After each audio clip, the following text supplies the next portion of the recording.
Hey, salut les amis de la passion ludique, regardez, 3 boîtes. Aujourd'hui, je tourne des jeux de cartes. Et ici, dans une autre vidéo, je vous parle de Penguin Party.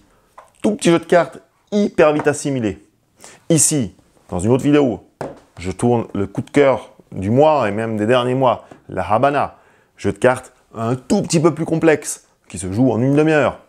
Et dans la difficulté moyenne, boum, vous avez Power Hungry Pets. Ces deux-là sont super. Mais maintenant, on va parler de lui.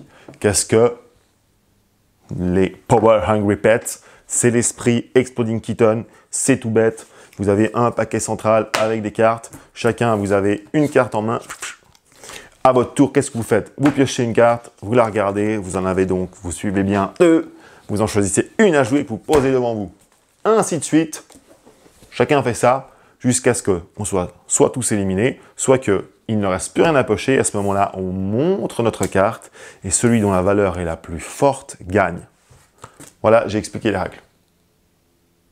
Vous vous dites, bah, foufou. Mais ce qu'il y a de foufou, c'est les effets des cartes complètement délirants, comme dans Exploding Kitten en général. Et il y a des tas de trucs très marrants. Après, évidemment, quand vous les connaissez, vous commencez à être plus tactique. C'est hyper marrant de les découvrir une fois. Donc, je vous montre juste un ou deux exemples. Vous avez la carte la plus forte, c'est le chat majesté qui est à 10.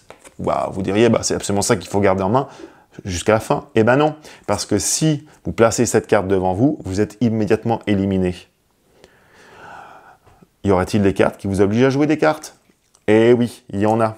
Regardez le Bernard l'Ermite. Carte à 8, elle est forte. Obliger un autre joueur à échanger sa carte en main avec la vôtre. Regardez encore le Lapinou de combat. Comparez secrètement votre carte en main avec celle d'un autre joueur. Le joueur possédant la carte la plus faible est éliminé. Ouh. Aspirobo Royal, et c'est le dernier que je vous lis. Si vous avez cette carte en main à la fin du round, vous gagnez contre le joueur qui possède Chat Majesté. Bon, vous avez compris, il faut essayer d'échanger les cartes selon ce que vous avez, refiler Chat Majesté, surtout pas le jouer, regarder les cartes, découvrir les cartes, les classer, espérer ne pas se faire coincer par les autres et se faire éliminer. C'est tout con, mais un peu tactique quand même, hein. Il faut quand même réfléchir un petit peu. Et puis c'est hyper rigolo et les cartes sont super jolies. Bon, enfin, c'est toujours dans l'esprit, évidemment, d'Exploding Kitten, qui est un autre jeu un peu délirant dans ce genre-là.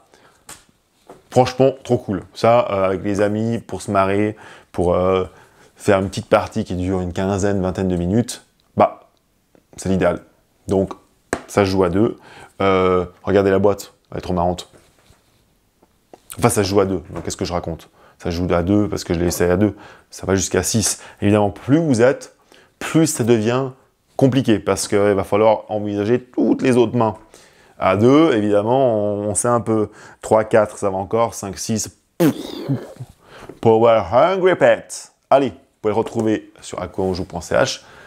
Amusez-vous avec tous ces petits jeux de cartes. Je remets Penguin Party, la Habana, le coup de cœur tellement bien, celui-là, essayez celui-là, mais essayez-les tous en fait. Surtout jouez et amusez-vous. Allez, à bientôt, ciao ciao.